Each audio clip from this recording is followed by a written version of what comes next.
What did you guys talk about before the game to get by these guys?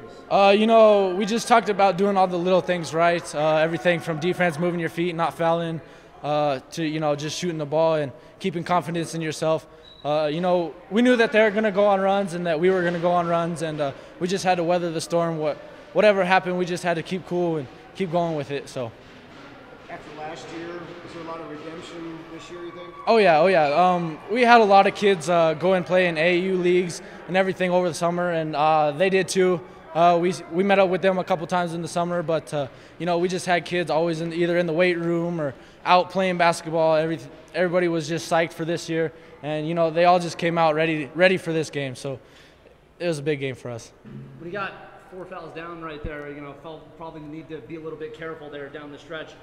Was it frustrating having that 4th foul, knowing that you couldn't be as aggressive as you wanted down the stretch, trust teammates to kind of pick up that slack? Yeah, honestly, it was frustrating to get that foul, but then again, I could trust my teammates. They're great. I can put my full 100% trust into them on defense, and that lets me slacken up a little on defense. But I still got to stay mentally checked in and remember that I still got to be there and help them out no matter what they're doing. What's it like continuously seeing Wind River in these big games, titles or semifinals? Does it feel kind of Cavs Warriors-ish in that way? Yeah, it does.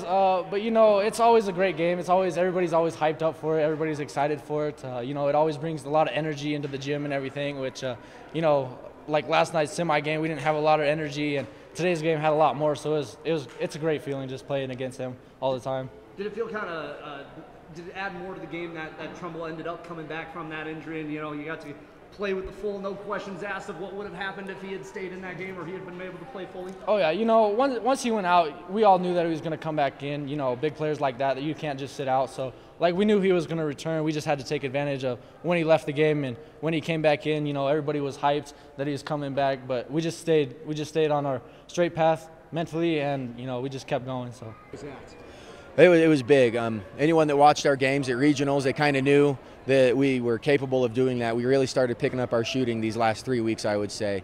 And we were shooting well in the first quarter, and, every time I had a chance, I kept yelling at them, shoot with confidence, you're open, shoot the ball, it's falling, keep going to it, go to it. That makes basketball a lot easier for me to coach.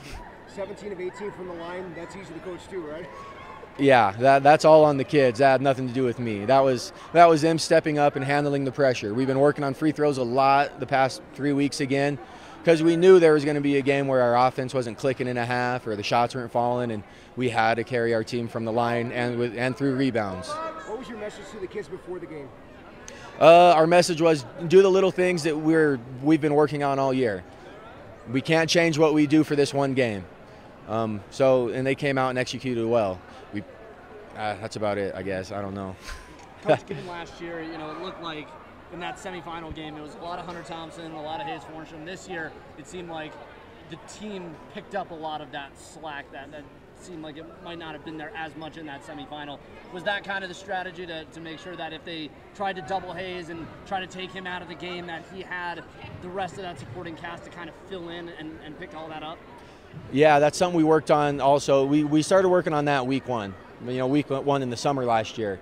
You lose a 6'10" kid on the inside, and Tucker Norman and Hayes, and when you lose the ability to put all those guys inside at once, you kind of have to change what you do. So we decided that limiting our half-court possessions and upping our transition shots would help this team out a lot. We knew we were good shooters, so that's what we worked on, was getting up and down the court, making easy passes in transition, passing up good shots for great shots, and I felt we did that tonight.